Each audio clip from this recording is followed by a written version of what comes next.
Bonjour, bonjour!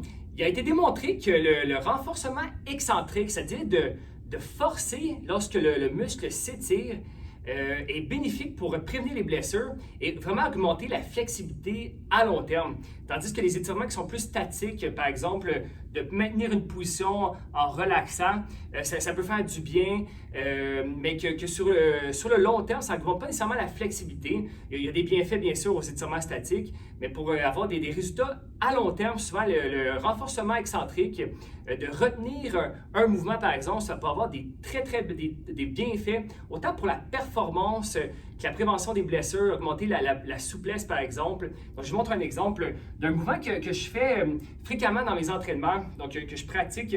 C'est une espèce de split, donc je vous le partage aujourd'hui. Je ne dis pas que tout le monde devrait faire ça. Donc, je suis appuyé comme ça, et ici, j'ai un petit truc ici qui glisse au sol, et je viens glisser vers l'avant, comme si le genou en extension, et je force vraiment pour retenir le mouvement. Et je suis vraiment actif, donc je ne viens pas relâcher, je ne viens pas relaxer dans l'étirement, mais je force vraiment. Ensuite, je peux revenir comme ceci. On peut le faire un petit peu de côté pour voir. Donc, je force au niveau de mes ischios ici et mes fléchats de la hanche en arrière pour retenir le mouvement. Donc, je glisse comme ceci, je force et je retiens, et je renforce cette position-là qui est vulnérable en fait.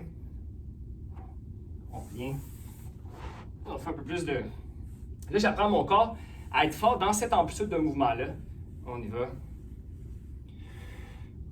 Je peux le tenir aussi, toujours confortablement, sans douleur.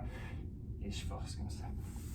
On apprend souvent dans les étirements de relaxer, de se détendre. Et je trouve ça très bien pour certaines personnes, justement d'activer le système nerveux parasympathique, de se détendre, de relaxer, c'est super important. Et puis, cependant, dans le sport, dans le quotidien, quand on fait du sport, on ne veut pas être en position relaxe, justement, on ne veut pas se blesser.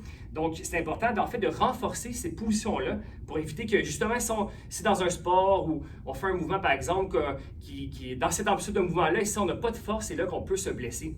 Je ne dis pas que les étirements statiques, donc l'étirement statique, c'est par exemple maintenir une position comme ça pour venir travailler, venir étirer les fléchisseurs de la hanche en arrière, en statique, de venir relaxer comme ça. Un autre exemple, ça pourrait être par exemple comme ceci, de venir relaxer l'ischio-jambier, le mollet comme ceci, de façon statique. Je ne dis pas qu'ils sont plus pertinents, en fait, j'en utilise fréquemment avec certains patients, c'est vraiment du cas par cas, mais ça dépend toujours c'est quoi les objectifs. La raison de consultation, c'est quoi la blessure, dans quel stade de guérison on est. Donc, ça dépend de plusieurs facteurs.